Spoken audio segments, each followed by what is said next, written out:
მოგესალმებით. გუშინ ივანიშვილის რეჟიმის ჯიბის სასამართლომ, სააპელაციო სასამართლომ ძალაში დატოვა საქალაქო სასამართლოს მიერ ადრე მიღებული გადაწყვეტილება პრეზიდენტ სააკაშვილთან დაკავშირებით.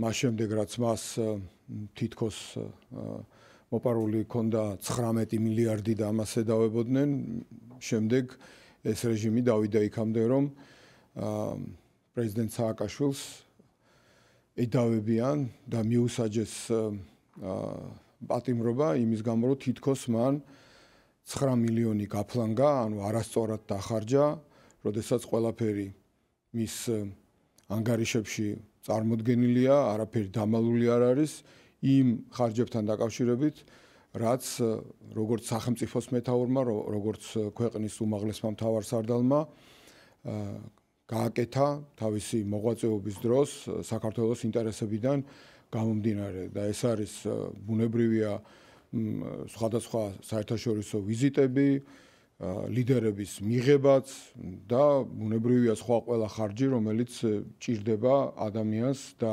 სახელმწიფოს მოღვაწეს იმისთვის, რომ მან თავისი ფუნქცია შეასრულოს. მათ შორის გნებავთ პიჯაკის ყიდვა იქნება თუ სამედიცინო ხარჯი და ეს ყოფილა თურმე დანაშაული, ეს ყოფილა პრეზიდენტ სააკაშვილის ბრალი, რომ მან შეასრულა საქართველოს პრეზიდენტის, პირველი პირის და უმაღლესი მთავარსარდლის ფუნქცია და რეალურად კი პრეზიდენტ სააკაშვილი დღეს არის პირადი ტყვე და ძევალი პუტინის, ამ მოღალატეთა და კრიმინალთა რეჟიმის პოლიტიკური პატიმარი, მხოლოდ იმიტომ, რომ სწორედაც მან პირნათლად შეასრულა საქართველოს პრეზიდენტის მოვალეობა, საქართველოს უმაღლესი მთავარსარდლის მოვალეობა, როდესაც მან დაიცვა ჩვენი სამშობლო, არა მარტო 2008 წლის რუსეთ-საქართველოს ომის დროს და რუსული აგრესიის დროს მან არ დატოვა საქართველო და მოახდინა ჩვენი საზოგადოების, ჯარის, ქვეყნის და საერთაშორისო პარტნიორების მობილიზაცია, არამედ მთელი იმ პერიოდის განმავლობაში, როცა ის სახელმწიფოს მეთაური იყო, როდესაც ის აშენებდა თანამედროვე ქართულ სახელმწიფოს, რომლის მშენებლობის დროს მან უამრავი რეფორმა განახორციელა და ჩვენ ვიცით ეს რეფორმები, პოლიციის რეფორმა, ჯარის რეფორმა,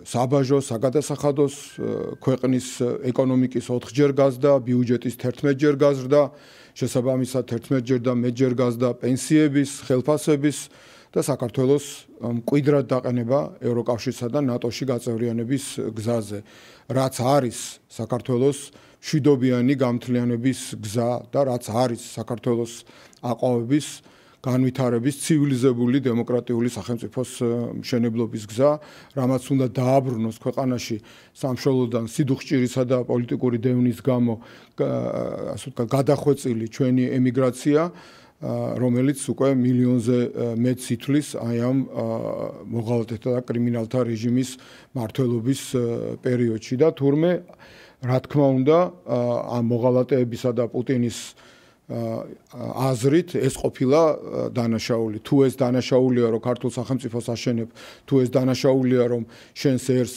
პირნათლად ემსახურები და აშენებ თანამედროვე ქართულ სახელმწიფოს, ამას გადაწყვეტს ქართველი ერი და რა თქმა უნდა თავის ღირსეულ ადგილს მიაკუთვნებს პრეზიდენტ სააკაშვილს, როგორც საქართველოს თანამედროვე სახელმწიფოებრიობის შემქმნელს და ასევე თავის ადგილს მიუჩენს როგორც ბინძურ მოღალატეებს ამ რეჟიმს, რომლებიც ემსახურებიან პუტინს და ასრულებენ პუტინის დავალებას. ებრძოლონ არა მარტო საქართველოს მესამე პრეზიდენტს, არამედ მის გუნდს და ებრძოლონ ზოგადად საქართველოს დამოუკიდებლობის და რეალური სუვერენიტეტის იდეას, საქართველოს ნატოსა და ევროკავშირში გაწევრიანების იდეა და ეს არის სწორედ პუტინის გეგმა, ეს არის ამ მოღალატეთა და კრიმინალთა რუსული ბანდის მიერ პუტინის გეგმის შესრულების ერთ-ერთი პუნქტი.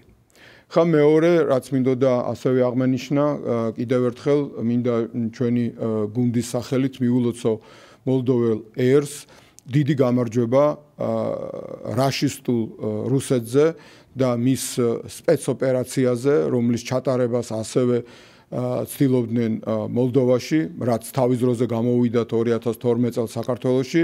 მადლობა ღმერთს, უკვე ამის გამოცდილება ჰქონდა სამყაროს, მოლდოველებმაც იცოდნენ რა მეთოდები ჰქონდათ პუტინის რაშისტულ რუსეთს, იცოდნენ ჩვენმა დასავლეთელმა პარტნიორებმაც და მაქსიმალური მობილიზებით და საზოგადოების აქტიურობით მოხერხდა, რომ მოლდოვამ გაუძლო რაშისტური რუსეთის შემოტევას, როდესაც მათ უნდათ უბრძოლველად ყოველგვარი სამხედრო აგრესიის გარეშე, თუმცა მოლდოვას ასევე 20% არის ოკუპირებული, ჩვენ კარგად ვიცით, უკვე არჩევნების გზით ხელში ჩაეგდოთ მთელი ქვეყანა, როგორც ეს 2012 წელს პუტინმა მოახერხა და შეძლო იმ სპეცოპერაციის ჩატარება, რომელმაც ხელისუფლებაში მისი მარიონეტული რეჟიმი რუსეთის მეხუთე კოლონა მოიყვანა ხელისუფლებაში და ეს ხელისუფლება ეგრეთ წოდებული ხელისუფლება ყავს უკვე მე-13 წელიწადია, რომელმაც 13 წელიწადი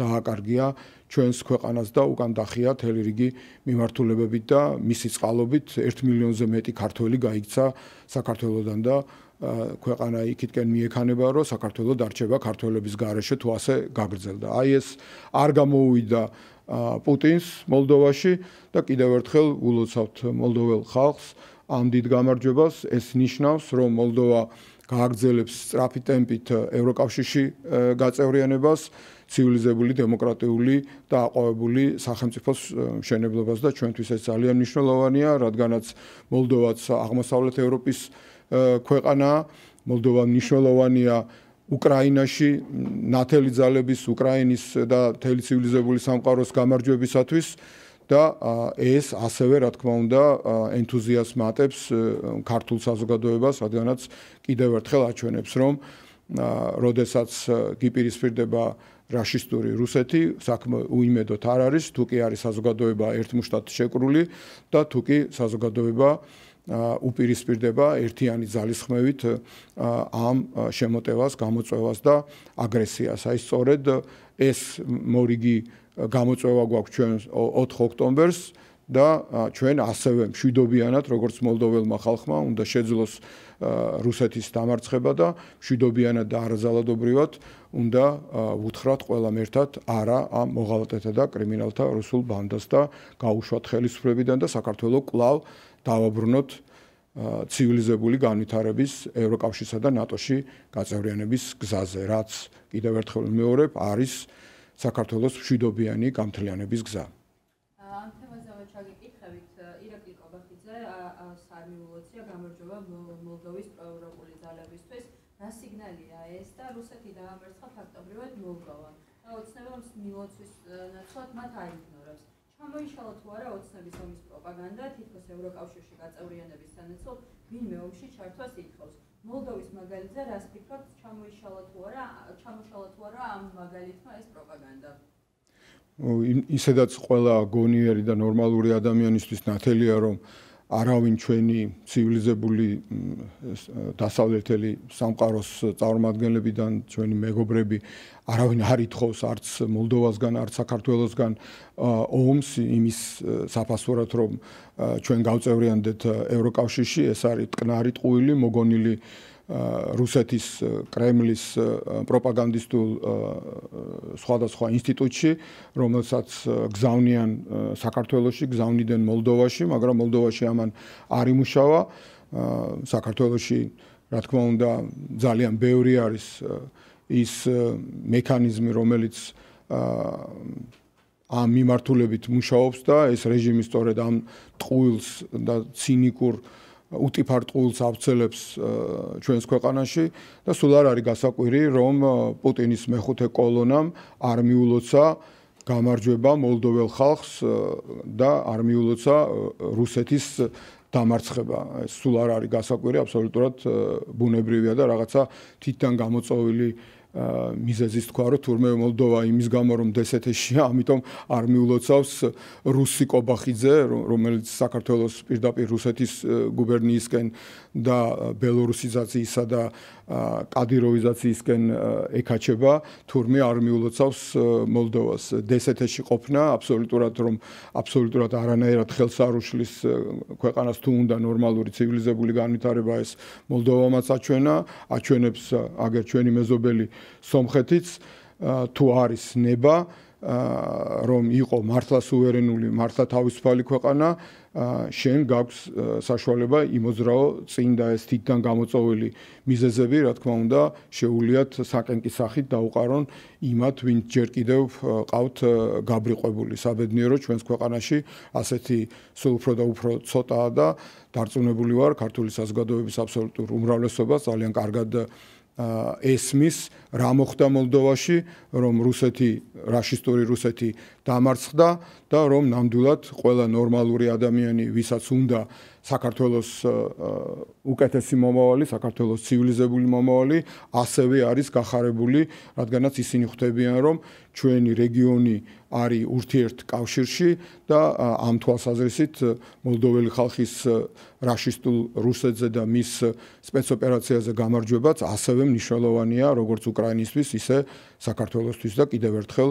ვილოცავთ ჩვენ მოლდოվել მეგობრებს, ვილოცავთ პრეზიდენტ სანდუს, რომელთანაც პატივი ჰქონდა ნაციონალური მოძრაობის თავმჯდომარესთან ერთად ზუსტად ერთი თვის წინ შევხვედროდით ჩვენს მეგობარს, ასევე საგარეო საქმეთა მინისტრს და ვიცე-პრემიერს, რომელთანაც ასევე ძალიან კარგი საუბარი ჰქონდა და ძალიან ბევრი რამ განვიხილეთ, რა თქმა უნდა, საქართველოს შექმნილი ვითარება და ის რომ მოლდოვაც თავის მხრივ მიუხედავად იმისა, რომ ჯერ არ არის ევროკავშირის წევრი, დაუდგეს გვერდში ქართულ საზოგადოებას, ქართულ სახელმწიფოს, პირველ ყოვლისა, რომ ქვეყანა გათავისუფლდეს რუსული რეჟიმისგან, ქართულ საზოგადოებას სჭირდება დახმარება, ჩვენი პოლიტიკური პატიმრების, მიხეილ სააკაშვილის, ლევან ხაბეიშვილის, მზია ამაღლობელის და ამ მოღალატეთა და კრიმინალთა რუსული ბანდის სხვა პოლიტიკური ყველა პატიმრის გათავისუფლება და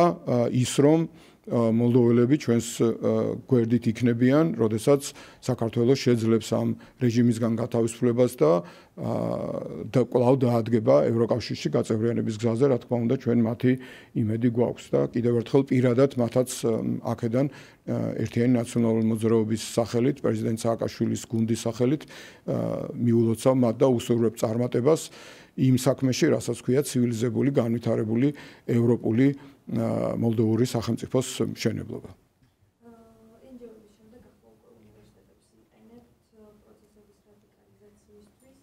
კერძოდ საქართველოს უნივერსიტეტის ბაზაზე ახალი პროექტი ჩაეშვა, სადაც ახალგაზრდები, მათ შორის სკოლის მოსწავლეები, სწავლობენ რევოლუციის მართვას. მიესალმებით მსგავს პროექტების ჩატარებას და ამ პროექტებში ბოლშევიკის ჩართულობას. თქვენ რომელ რუსულ მედიას წარმოადგენთ? გასაკვირი არ არის. რომ ნადეჟდა ასეთ კითხვას ისვამს, რომ პირდაპირ მტკიცებით ფორმაში, რომ ჩვენ თურმე ვინმეს ვიყენებთ. თქვენი კრემლის პროპაგანდისტული ინსტრუმენტი ცდილობს, რომ ყველაფერი, რაც კი შედის საქართველოს კონსტიტუციაში და აქვს უფლება ადამიანს, რაც არ მოწონს ამ რუსეთის მეხუთე კოლონას, მოღალატეთა და კრიმინალთა ბანდას, რაც კი ნერვებს უშლის, იმიტომ რომ მიმართული არის მისი მოღალატური რეჟიმის საქმიანობის კრიტიკისადმი, მონათლონ როგორც რაღაცა უკანონო და არასწორად. ყველა ფუნქციონირებს ამ ქვეყანაში არასამთავრობო ორგანიზაცია, პარტია, უნივერსიტეტი თავისი წესდების შესაბამისად.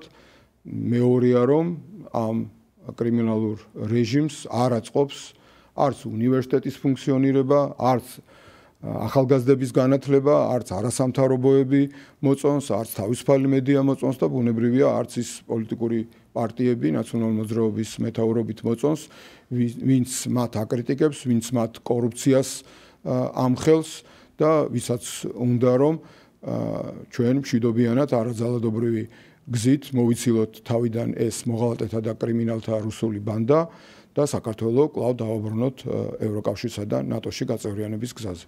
არსებობს კადრები ამისა, რომ ტარდება ასეთი ტიპის ლექციები, ყველას არ აქვს საშუალება იქ შესვლის, თუმცა გავრცელდა ასეთი ტიპის კადრები, რომ ლექციას ატარებენ, პრეზენტაციებიც აქვს,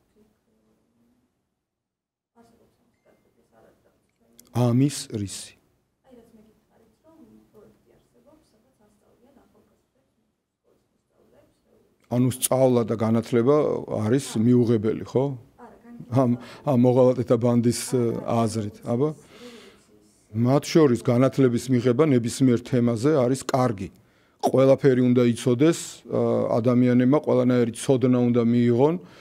ისტორიაში კარგი რა მომხდარა, ცუდი რა მომხდარა, რა არის რევოლუცია უნდა იცოდნენ, რა არის სახელმწიფო გადატრიალება, რუსული აგრესია, რა არის მეხუთე კოლონის და აი როგორიც საქართველოში არის მოღალატეთა ბანდის საქმიანობა, რა არის დიქტატურა, რა არის დემოკრატია, ყველაფერი უნდა იცოდნენ ახალგაზრდებმა, კარგიც და ცუდიც, რომ გაითვალისწინონ ცხოვრებაში და იმოქმედონ მისი შეხედულებების და გონებიდან და სინდისნამუსიდან გამომდინარე. განათლების მიღება არის კარგი და ახალგაზრდებმა უნდა იცოდნენ ინფორმაცია ყველაფრის თაობაზე.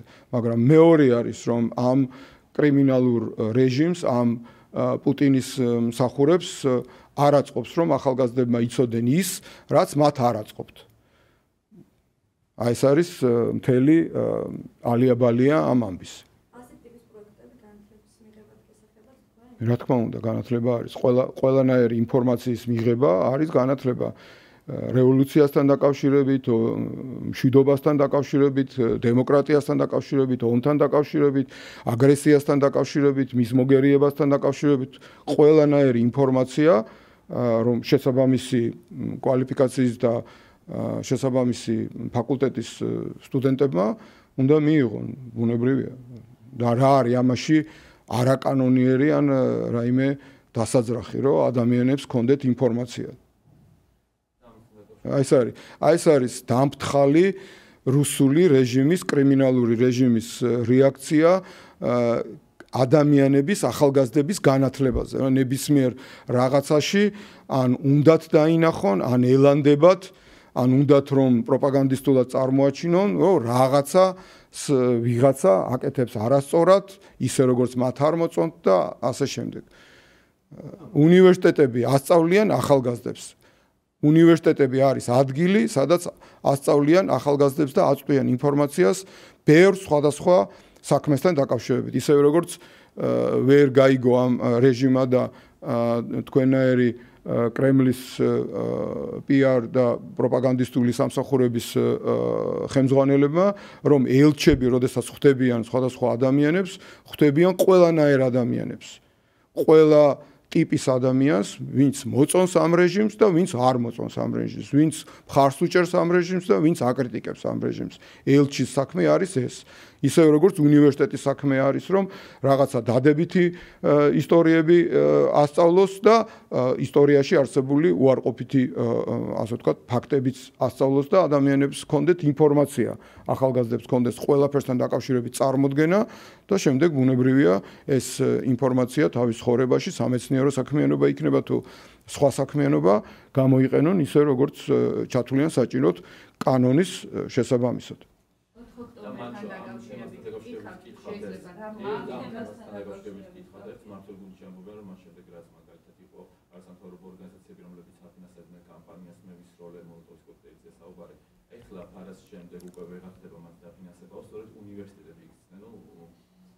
უნივერსიტეტების საშუალებით ხდება მსგავსი ორგანიზაციების და ახალგაზრდების გადამცადება ძალადობრივი რევოლუციური პროცესებისთვის.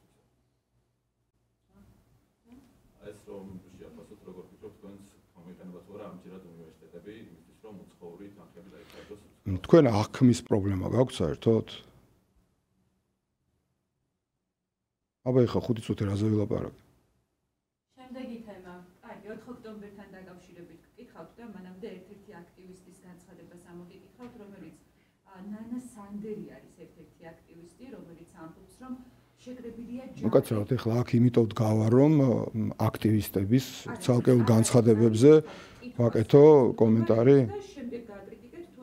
არა მე არაფერს არ ვაკრიტიკებ მე გეუბნებით რომ ცალკეული აქტივისტი პასუხობ წინასწარ რომ ცალკეული აქტივისტების გამონათქვამებზე აქ არა ვარ მოსული რომ შეიძლება რომ მომისმინოთ კი ბატონო ერთ-ერთი აქტივისტი ნანა სანდერი ამბობს რომ შეგრებილია ჯარი მათ შორის აფხაზეთში აგვისტოს ომში ალმანეთში და უკრაინაში ნაუმარი ხალხი არისო ასევე ყოფილი ძალოვნები და ხაზს უსვამს რომ მეორე მხარეს მდგომ ქართველებს უსწრაფოდ გადარჩენის შანსი უნდა მიუცეთო ამ შეხვედრას ასევე აი ამ განცხადებას როცა ამბობდა ესწრებოდა მამა დოროთე ყურაშვილიც რომელიც რომელსაც ასევე აქტიურად აქვს კომუნიკაცია პაატა ბურჭულაძესთან ხაბიიშვილსაც ხვდებოდა მე მაინტერესებს ანუ ამ 4 ოქტომბერთან დაკავშირებით როდესაც ხდება ასეთი შეფასებები და თქვენ ამბობთ რომ ეს იქნება მშვიდობიანი ასეთი განცხადებების ფონზე როგორ შეიძლება რომ იყოს მშვიდობიანი და რას გეგმავთ 4 ოქტომბერს ესეც რომ გითხრათ თუ გინდათ მიპასუხოთ თუ გინდათ რომ მიპასუხოთ მე მოგახსენებთ 4 ოქტომბერთან დაკავშირებით ერთიანი ნაციონალური მოძრაობის პოზიცია რა არის ეს არაერთხელ გაჟღერებულა გვითქვამს ახალს არაფერს არ ვიტყვი ჩვენი ბრძოლა ამ მოღალატეთა და კრიმინალთა რუსულ ბანდასთან უკვე 13 წელიწადია გრძელდება ნაციონალური მოძრაობის თავზე დოლაბის ქვა არ დატრიალებულა ჩვენი მთავარი ლიდერი უკვე მე-5 წელი დაიწყება მალე საპყრობილეშია როგორც პუტინის პირადი მძევალი და ტყვე დაპატიმრებული არის ჩვენი ერთ-ერთი ლიდერი ლევან ხაბეიშვილი დაპატიმრებული იყო უამრავი ნაციონალური მოძრაობის წევრი პროკურატურაში დაკითხვაზე დაბარებული და სხვადასხვა დევნის ქვეშ ამ რეჟიმის სუსის პროკურატურის და სხვა სტრუქტურების მხრიდან 15000-ზე ჩვენი თანამებრძოლი და წევრი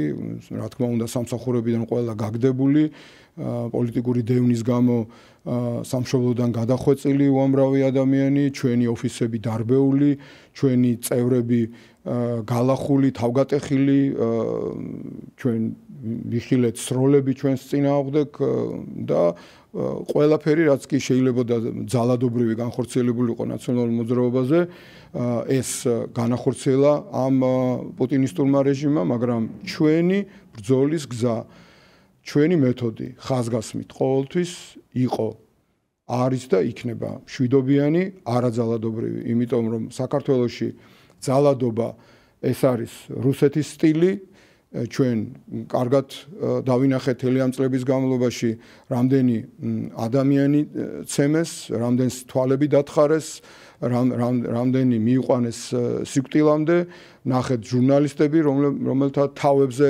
დახტუნავდნენ ამ რეჟიმის მიერ გამოგზავნილი ტიტუშკები და არც ერთი საქმე არ გვინახავს გამოძიებული და ვინმე ამ თემებთან დაკავშირებით დასჯილი სამოქალაქო დაპირისპირება ძალადობა უნდა სწორედ რაშისტულ რუსეთს საქართველოში უნდა რომ ხალხი ერთმანეთს დააპირისპიროს იყოს არეულობა იყოს ქაოსი რათა მერე ილაპარაკოს რომ აი ეს ქვეყანა არის შეუმდგარი სახელმწიფო და ისევ მე დამითმეთ და მე დავალაგებ აქ ვითარებას ეს უნდა რუსეთს ამას აკეთებს მიზანმიმართულად თავისი სიძრულის ენით თავისი რუსული პროპაგანდის წარმოებით სწორედ ივანიშვილის ეს მოღალატეთა და კრიმინალთა ბანდა ჩვენ კი 4 ოქტომბერსაც ხაზგასმით ვიქნებით მშვიდობიანები და ჩვენი ყველა მოქმედება იქნება არაძალადობრივი მაგრამ 4 ოქტომბერი ნამდვილად შეიძლება იყოს და მჯერა იქნება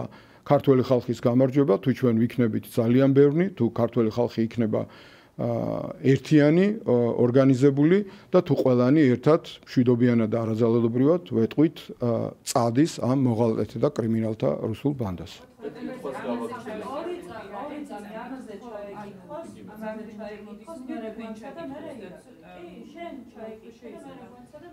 გასაგებია თქვენი პასუხი რომ მშვიდობიანი იქნება და მომხდართ რომ იყოს ეს ყველაფერი მშვიდობიანი მაგრამ მე რაზეც გავუსვი ხაზი ეგ არის რომ თქვენ ამბობთ რომ მშვიდობიანი უნდა იყოს თუმცა მე მაინტერესებს პასუხი როგორ უნდა იყოს თუ მშვიდობიანი უნდა იყოს მაშინ რატომ ვრცელდება ასეთი განცხადებები აი ჯარის შეკრებასთან დაკავშირებით მაგალითად აი მეორე მხარე უმსხვერპლოდ უნდა გამოვიდეს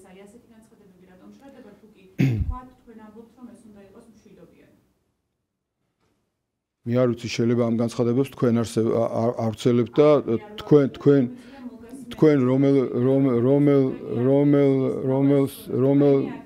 რომელ ტელევიზიას წარმოადგენთ? აქვს მნიშვნელობა, იმიტომ რომ კრემლის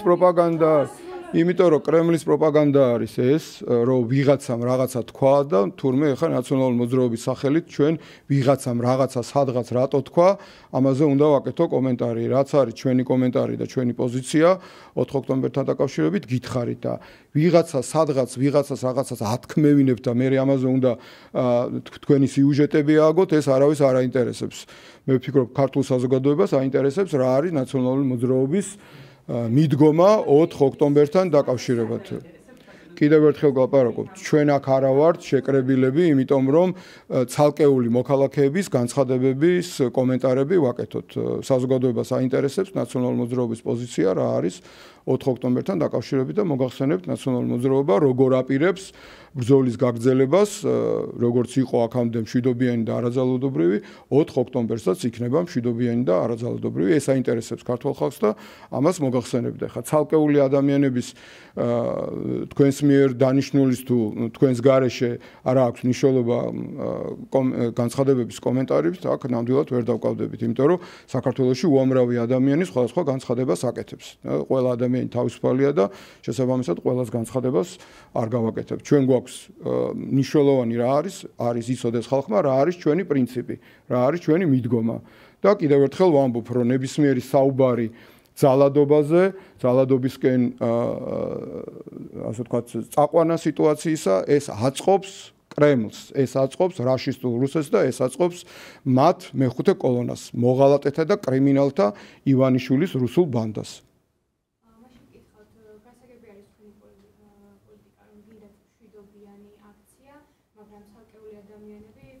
ეს არ არის უბრალოდ აქცია, ეს არის ხალხის თავყრილობა, ამის ინიციატორი არის ბატონი პაატა ბურჭულაძე და მოძრაობა რუსთაველის გამზირი, ეს არ არის პოლიტიკური აქცია და ეს არ არის სტანდარტული რაღაცა შეკრება, რაც ადრე იყო. ეს არის როგორც ბატონი პაატა აანონსებს საერთო სახალხო შეკრება და მე მოგახსენებთ ნაციონალური მოძრაობის პოზიციას, რომ ჩვენ რა თქმა უნდა შეუერთდით მის მოთხოვნას, რომ ეს რეჟიმი მშვიდობიანად წავიდეს და დასრულდეს. ჩვენ ვიქნებით ჩვენი მოხუცებული ოჯახის წევრებით, ახალგაზრდებით, ბავშვებით ამ აქციაზე და ჩვენი მოქმედება, როგორც აქამდე იყო მთელი ამ 13 წლის განმავლობაში, იქნება 4 ოქტომბერსაც მშვიდობიანი და არაძალადობრივი. ნებისმიერი სხვა ტიპის მოქმედება, რომელიც მიმართული იქნება ძალადობისკენ, ძალადობის მოწოდებისკენ და ასე შემდეგ, არის მიუღებელი და ხაზგასმით კიდევ ერთხელ ვამბობ, რომ ჩვენ მიგვაჩნია, რომ ამ ქვეყანაში ძალადობა, არეულობა და ასეთი მეთოდების დანერგვა აწყობს პუტინის რუსეთს და ამას ასრულებს, ამას ახალისებს მოღალატეთა და კრიმინალთა ივანიშვილის რუსული ბანდა. ყველა ადამიანი არის პასუხისმგებელი მის ქმედებაზე.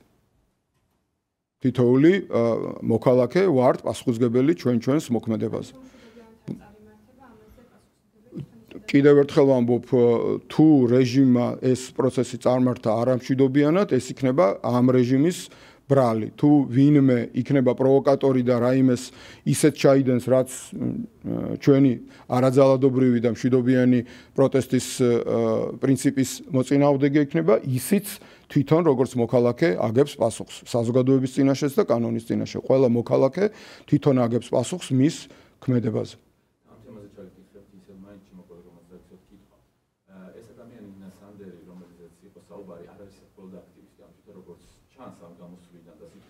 რა ჭირს ამ კაცს ვერ გავიგე. არასწორად შევაფასე მე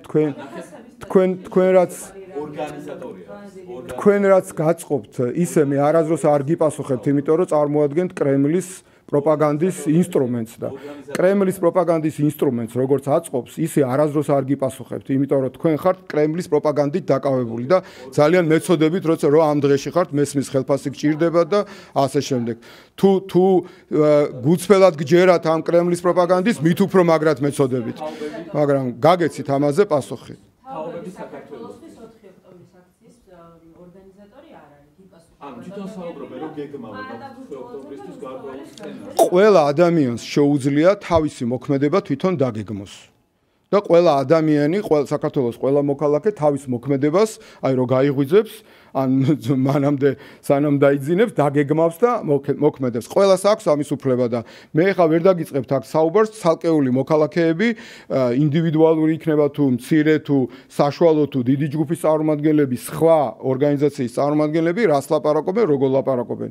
რაც შეეხება 4 ოქტომბერს, ამ ასე ვთქვათ, შეკრების ორგანიზატორი არის ბატონი პაატა ბურჭულაძე, ამ შეკრების ორგანიზატორი არის მოძრაობა არაპარტიული და არაპოლიტიკური სტრუქტურა მოძრაობა რუსთაველის გამზირი, მას შეუერთით, მას აქვს შვიდობიანი გეგმები, ნაციონალურ მოძრაობას აქვს შვიდობიანი გეგმა და შვიდობიანი მოქმედებები გვაქვს ჩვენ მთელი ამ 13 წლის განმავლობაში და გვექნება და უფრო მეტიც ხას უსვამ. ის კი არ, იმიტომ კი არ ვლაპარაკობ ამას, რომ რაღაცა ვიღაცასთან რაღაცა ქულა ჩავიწეროთ ან რაღაცა ვიღაცასთან ვიღაცის მოსაწონი ვთქვათ. პირიქით, ძალადობა აწყობს ამ რეჟიმს. და ვინც ლაპარაკობს ძალადობაზე, ვინც ლაპარაკობს ძალადობრივ ქმედებებზე, წყალსასხამს პუტინის, რუსეთის მეხუთე კოლონის მოღალატეთა და კრიმინალთა ივანიშვილის რუსული ბანდის წისქვილზე. ძალიან მკაფიოდ ლაპარაკობდა.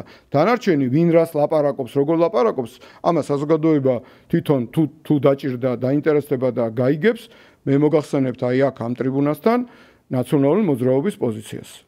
მადლობა. სხვა აღარ არის, კარგად იყავით. სხვა თემაზე კითხვა. საკონსტიტუციო საარჩევნთან დაკავშირებით კითხავთ, როგორც თეორიის განცხადებით და შემდეგ მართლობის სხვა ადამიანების განცხადებითაც პარტიების აკრძალვა იგეგმება და საარჩევნების შეტანა ამასთან დაკავშირებით რას ფიქრობთ? რაც შეეხება ამ რეჟიმის მცდელობას ნაციონალური მოძრაობის გაუქმებასთან დაკავშირებით, დაშლასთან დაკავშირებით და საერთოდ ჩვენ წინააღმდეგ ბრძოლასთან დაკავშირებით საზოგადოების ცნობილია, 13 წელიწადია ეს მცდელობა აქვს პუტინს და პუტინის მარიონეტულ მეხუთე კოლონას. ასე რომ ჩვენთვის ეს არაფერი გასაკვირი არ არის. ღალატის კომისია იმით არის განსაკუთრებული, რომ ამ შემთხვევაში ამ უკანონო არალეგიტიმურ პარლამენტს კიდევ ერთი ფუნქცია შეეძინა პუტინის მიერ, რომ მან საქართველოს გამოაცხადოს დამნაშავედ რუსეთის ნაცვლად რუსულ-ქართულ ომში, რომ საქართველოს დაადანაშაულოს ომის დაწყებაში, გადაწეროს სტრასბურგისა და ჰააგის სასამართლოს გადაწყვეტილებები, ეს არის მთავარი თორე ხა. ის რომ ნაციონალურ მოძრაობას ებრძვიან და ჩვენი გაუქმება უნდათ, ამაზე ლაპარაკობენ 13 წელიწადია. ამ საცოდავ ფულის მონებსა და საქართველოს გამყიდველებს იქნებიან ესენი ამ ღალატის კომისიის რიგებში თუ აი ამ კოცური მოღალატური რეჟიმის ცალკეული წარმომადგენლები არ ესმით, რომ ნაციონალური მოძრაობა არ არის ქაღალდზე დაწერილი რაღაცა ტექსტი თუ ბეჭედი. ნაციონალური მოძრაობა მიხეილ სააკაშვილმა და ჩვენ მასთან ერთად შევქმნით იდეის გარშემო, ეს არის იდეა ერთიანი, ძლიერი, დემოკრატიული, ქართული, აყვავებული, პროგრესული სახელმწიფოსი, იმ სახელმწიფოსი, რომელიც იქნება ნატოსა და ევროკავშირის წევრი და ამ წევრობით ჩვენ შევძლებთ საქართველოს მშვიდობიან გამთლიანებას და ისეთი სახელმწიფოს აშენებას, ისეთ საზოგადოებას მივიღებთ, როგორცაც იმსახურებს ქართველი ხალხი, როგორიც ეკადრება ჩვენ მრავალსაუკუნოვანი ისტორიისა და სახელმწიფოებრიობის მქონე ერს. ეს არის იდეა და ამ იდეას ვერ მოკლავს ეს მოღალატეთა ბანდა, ამ იდეას ვერ მოკლავს ვერავინ. ეს არის ის იდეა პრინციპში, რაც აერთიანებს ყველა ნორმალურ პატრიოტს საქართველოში, ამიტომ ქართულ ხალხს ეს მოღალატეთა რეჟიმი ვერ მოერევა. შესაბამისად, რაც უნდათ ის წერონ და ის იკითხონ. ჩვენ ეს ნაკლებად გვაღელვებს, იმიტომ რომ ამას მიჩვეულები ვართ, კიდევ ერთხელ ვიმეორებ, მიჩვეულები ვართ დევნას, მიჩვეულები ვართ ჩვენ წინააღმდეგ ფიზიკურ ძალადობას, სროლას, ოფიცების დარბევას და ამ მოღალატეთა და კრიმინალთა ბანდისაგან სხვას არც არაფერს არ ველით. ევროპის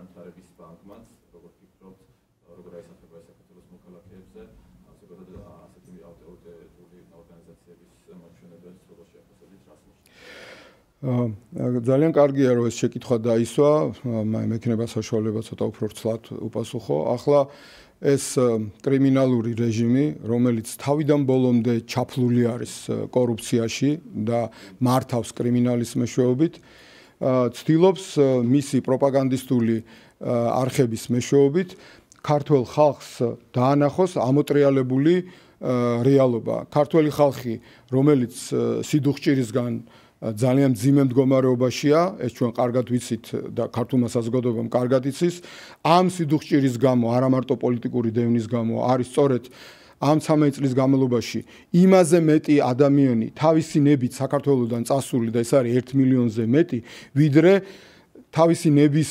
საწინააღმდეგოდ შაჰ-აბასმა გაასახლა საქართველოსდან.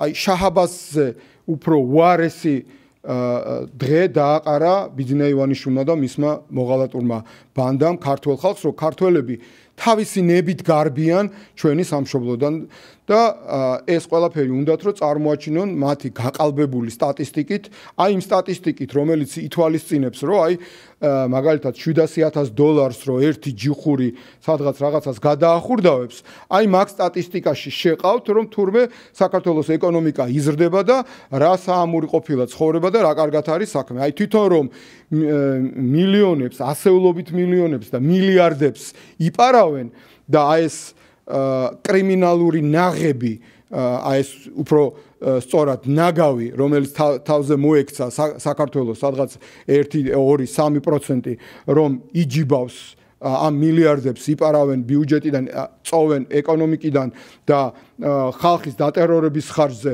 თვითონ დიდრდებიან, აი ეს შეყავთ ეკონომიკურ მაჩვენებლებში, ეს შეყავთ სტატისტიკაში, გაყალბებულ სტატისტიკაში და ახლა ლაპარაკობენ და ქართულ ხალხს უნდა დააჯერონ, რომ თურმე რა საამური ყოფილა ცხოვრება. ეს უბრალოდ აი ესეთივე უტიფარი ტყუილია, რომ ქვეყანაში ყველაფერი კარგად არის, როგორი უტიფარი ტყუილიც არის, რომ ესენი ევროკავშირისკენ მიდიან, რომ ესენი კორუმპირებულები არ არიან, თავის დროზე თელი ამ 13 წლის განმავლობაში ამას ვამბობდით, რომ კორუფციაში იხჩობა ქვეყანა და თვითონვე მოუწიათ აღიარება, იმიტომ რომ ბანდის შიგნით აქვს დაპირისპირება, ასე რომ ეს ცინიკური ტყუილები არ გამოუვათ ქართველი ხალხი ძალიან კარგად ქაღალდზე კი არა, მათ მიერ შეთითხნილი სტატისტიკით კი არა, ძალიან კარგად ხედავს, რა ხდება ჩვენს ქვეყანაში, რომ მხოლოდ რაღაცა მცირე ნაწილი დიდრდება და დიდრდება კოლოსალურად ქვეყნის ეკონომიკის ძარცვის ხარჯზე და კრიმინალური ქმედებების ხარჯზე და მათი ჯიბეები ნამდვილად გაიზარდა, მათი ოჯახების მდგომარეობა ნამდვილად ძალიან კარგია, ოღონდ დანარჩენი ქართული საზოგადოების აბსოლუტური უმრავლესობა ჩვენი მოქალაქეებისა ძალიან მძიმე მდგომარეობაშია და ისევ თუნდაც ის სტატისტიკა რო ავიღოთ, როგორ იზრდება სოციალურად დაუცველთა ამ რეჟიმისვე აღიარებით, როგორ იზრდება სოციალურად დაუცველთა რაოდენობა ჩვენს ქვეყანაში და დანარჩენი სტატისტიკის მანიპულაციას რო ახდენენ და გაყალბებას და ისე უნდათ რომ თავი წარმოაჩინონ როგორც განვითარებული ქვეყნის ეგრეთ წოდებული ხელისუფლება და თან თურმე კიდე დემოკრატიულები ყოფილან. აი როგორც კიდევ ერთხელ გავიმეორებ, როგორც ეგენი ევროკავშირში მიდიან და როგორი დემოკრატიაც ააშენეს და როგორ დემოკრატიის აშენებასაც ცდილობენ პუტინის მეთაურობით და პუტინის გეგმის შესაბამისად, აი ისე ააყვავეს მათ საქართველოს, რომლისგანაც საიდანაც 1 მილიონზე მეტი ქართველი გაიქცა სწორედ სიღარიბისა და გაჭირვების გამო და ეს არის ყველაზე რეალური ინდიკატორი, რა ხდება ქვეყანაში და რა ხდება საქართველოს ეკონომიკაში. ამერიკის სახელმწიფო დეპარტამენტი აკეთებს განცხადებას, სადაც საუბარია იმაზე, რომ საქართველოს მთავრობა ტრაფიკინგის აღმოსაყრელად საჭირო მინიმალურ სტანდარტებს სრულად აკმაყოფილებს და მთავრობის რადი ძალისხმევის გამო საქართველოს პირველ დონეზე დარჩაო.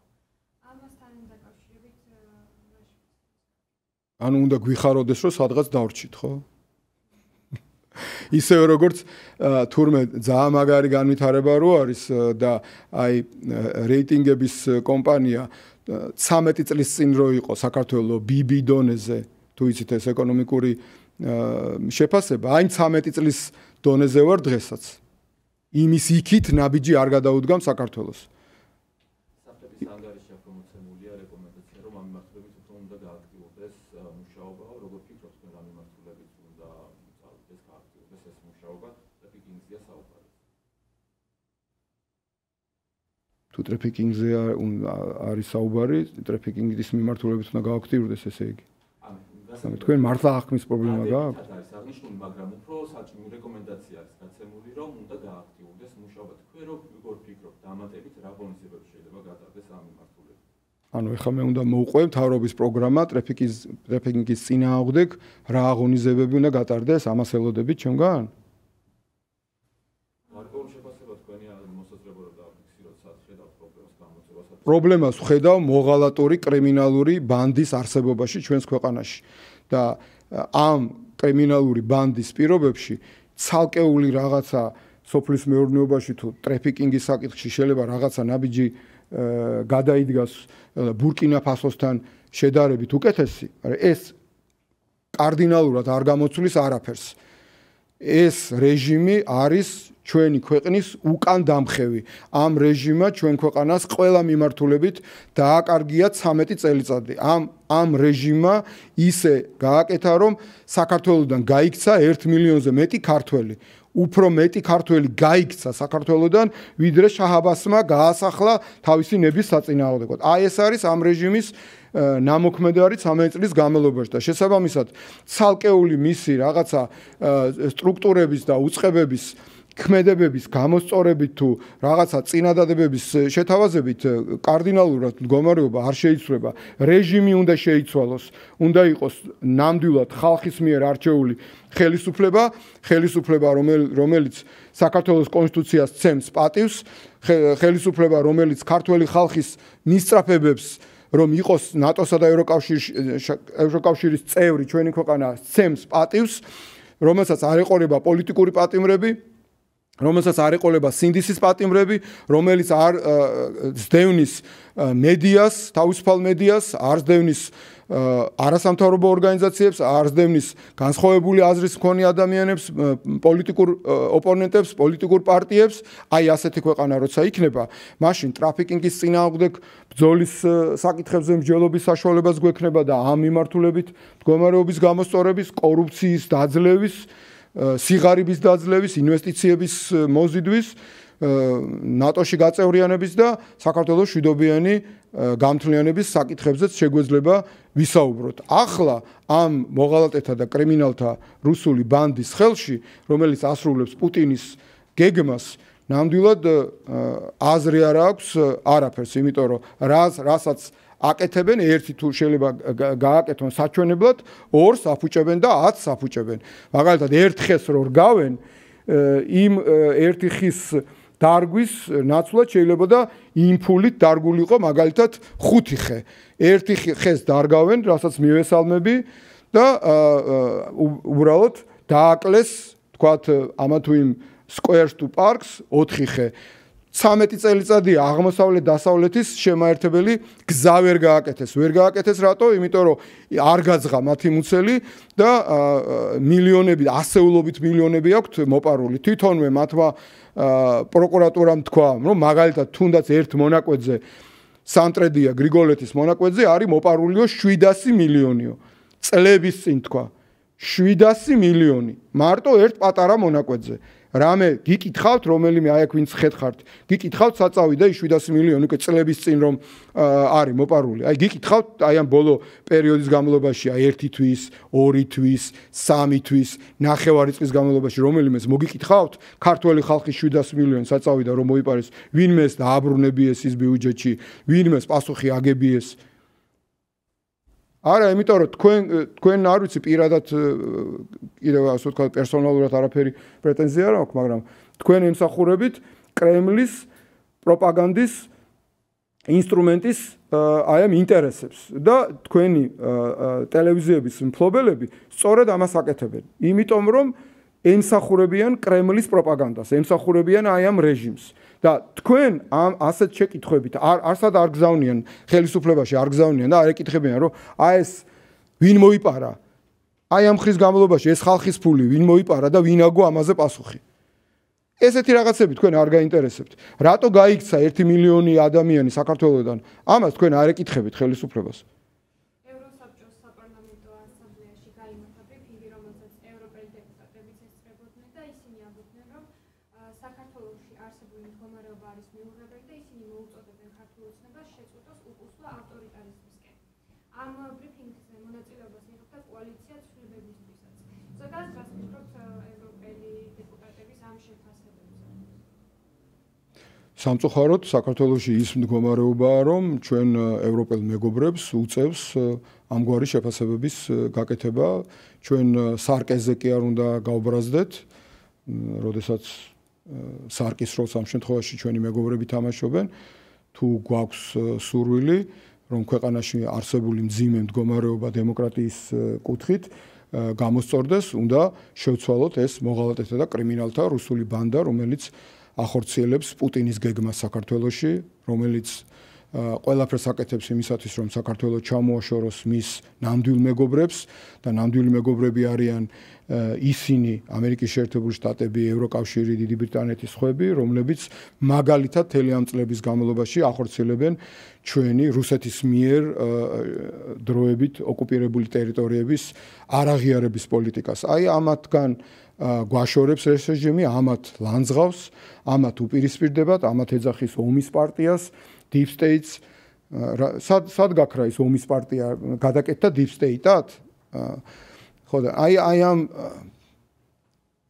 პროპაგანდით არის დაკავებული ეს რეჟიმი, აი ამ მამნებლობით არის დაკავებული, ამიტომ ასეთი ტიპის რეჟიმი უნდა შეიცვალოს და მაშინ შეიქმნება საფუძველი, რომ ქვეყანაში დაიწყოს დემოკრატიული თვალსაზრისით ვითარების გამოსწორება. მანამ სანამ ეს არ მომხდარა, სამწუხაროდ ჩვენს მეგობრებს ევროპის საბჭოს საპარლამენტო ასამბლეა იქნება, ევროპარლამენტი იქნება თუ სხვაგან მოუწევთ საქართველოში არსებული რეალობის თაობაზე, სამწუხარო რეალობის თაობაზე ასეთი განცხადებების გაკეთება. ბატონო გია, გორბის კვლევებთან დაკავშირებით გკითხავთ, უბრალოდ რომ შეგუფასოთ და ამით გკითხავთ მონაცემებს. ამ კვლევების მიხედვით ლიდერობს ქართული ოცნება, შემდეგ არის ველო, რომელმაც მიიღო 10.3%, გირსა 9.3% და გახარიას 8.7%, დანარჩენი სხვა პარტიები ჯამურად 3.1%.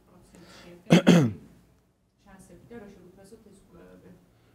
მადლობა ამ შეკითხვისთვის, ძალიან კარგი საშუალება არის რომ გამოვეხმაურო კიდევ ერთხელ იმ უმძიმეს შეცდომას, რაშიც არის შესული კერძოდ პარტია ლელო, იმიტომ რომ დანარჩენებზე საუბარს აზრიც არ აქვს მკურდღელი გახარიას და ქოცის მეთაურობით, რომ ის კვლავ ჯიუტად ფიქრობს მიიღოს მონაწილეობა 4 ოქტომბერს მოღალატეთა და კრიმინალთა რეჟიმის მიერ დანიშნულ რუსულ სპეცოპერაციაში, რომელსაც არჩევნებს ეძახიან, რომელიც უნდათ რომ გაასაღონ არჩევნებად, აი ძალიან კარგად ჩანს აი ამ გაყალბებული სოციოლოგიით, რას გადაუგდებს ეს რეჟიმი ლელოს და რითი უნდა დაკმაყოფილდეს ლელო ქართველი ხალხის სამართლიანი პროტესტის ღალატით და ამ რეჟიმთან კოლაბორაციაში შესვლით ეროვნული ინტერესების ღალატის საფასურად.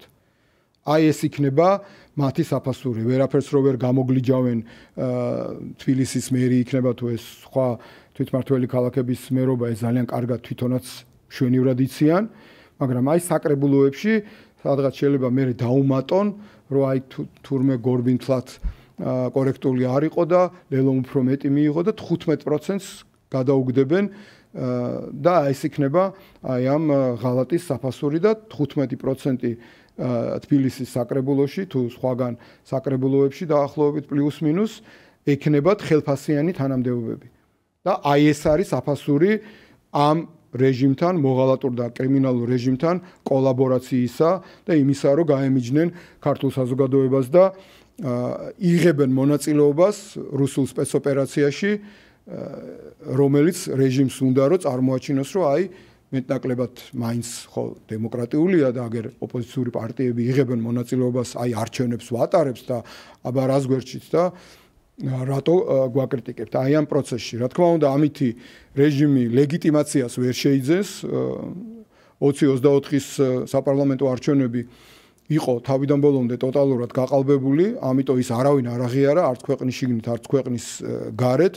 ამიტომ ეს რეჟიმი არავინ არ აღიარა, ამიტომ არის არალეგიტიმური პარლამენტი, მთავრობა და მისი გამომდინარე აქედან სტრუქტურები და ისინი ლეგიტიმაციას ამით ვერ შეიძენენ, მაგრამ სამწუხარო არის, რომ ჩვენი ყოფილი პარტნიორები აი ამ რეჟიმის სპექტაკლში, დადგმულ სპექტაკლში სტატისტების როლზე არიან დაყაბულებულები და მზად არიან, რომ აი ეს 10% თუ გაწელე-გამოწელე 15%-ის საკრებულოში ხელფასიანი თანამდებობები, შესაბამისი თანამდებობები მიიღონ და აი ესე ხელი შეუწყონ ამ რეჟიმის გეგმების რეალიზაციას. ის გეგმები ბოლომდე ვერ განხორციელდება, რა თქმა უნდა, მაგრამ თვითონ რომ იღებენ ამ პროცესში მონაწილეობას, ეს არის სამარცხვინო და ამიტომ რა თქმა უნდა ისინი დაკარგავენ თუ ვინმე ყავდათ ამომრჩეველი, დაკარგავენ ამომრჩეველს და მათი ამომრჩეველი მათ ზურგში აქცევს და მათი ამომრჩეველი გადანაწილდება იმ პარტიებზე, რომელიც ამ რეჟიმთან კოლაბორაციაში არ შედის. და კიდევ ერთხელ მოუწოდებ ყველა ნორმალურ ადამიანს, ყველა პატრიოტ ქართველს, რომ არ მიიღონ მონაწილეობა არჩევნებად წოდებულ რუსულ სპეცოპერაციაში და 4 ოქტომბერს მივიდნენ არა რუსული სპეცოპერაციის პუნქტებზე, არამედ 4-ში, 4 საათზე ყველა ერთად გამოვიდეთ რუსთაველის გამზირზე და ერთად მშვიდობიანად და არაძალადობრივად, მაგრამ მტკიცედ და პრინციპულად უთხრათ ამ მოღალატეთა და კრიმინალთა ივანიშვილის რუსულ ბანდას არა და წადი.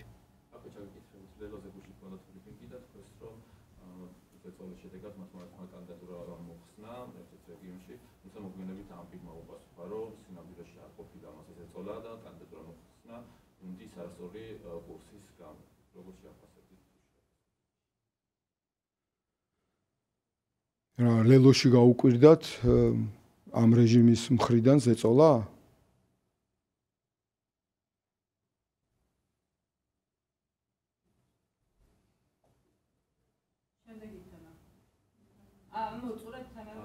დავასრულეთ? კორუფციის კუთხით ბოლო პერიოდში რამდენი ფაქტი იქნა გახსნილი, დაკავებულია რამდენიმე პირი, იქნება თუ არა ეს პრევენციული ამ დანაშაულის?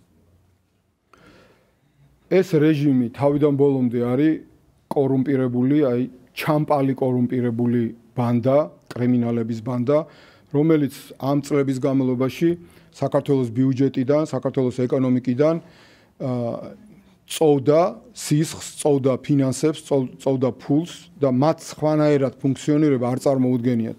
ეს რაც ფაქტები გამომზეურდა, რომელზედაც ჩვენ საუბრობდით მთელი ამ წლების განმავლობაში და ბევრად უფრო მძიმე მდგომარეობა არის ქვეყანაში, რომელზედაც თავის დროზე ამბობდნენ, რომ არა ყველაფერი კარგად არის, სხვათა შორის ის ფაქტები, როდესაც ხდებოდა, კობახიძე მთავრობაშიც იყო და სხვათა შორის პარლამენტის თავმჯდომარეც იყო, პარლამენტის წევრიც იყო, რომლის ფუნქცია არის, რომ გააკონტროლოს ხელისუფლება და ეხლა ცდილობენ წარმოაჩინონ, რომ არა ეს მათი ის მთავრობის კი არ არის ეგრეთ წოდებული მთავრობის, არამედ ქოცური სხვა წინა მთავრობის გეგონება განსხვავება იყოს რამე ბიძინა ივანიშვილის ერთი მონა შეიცვლება მთავრობაში თუ მეორე მონა შეიცვლება.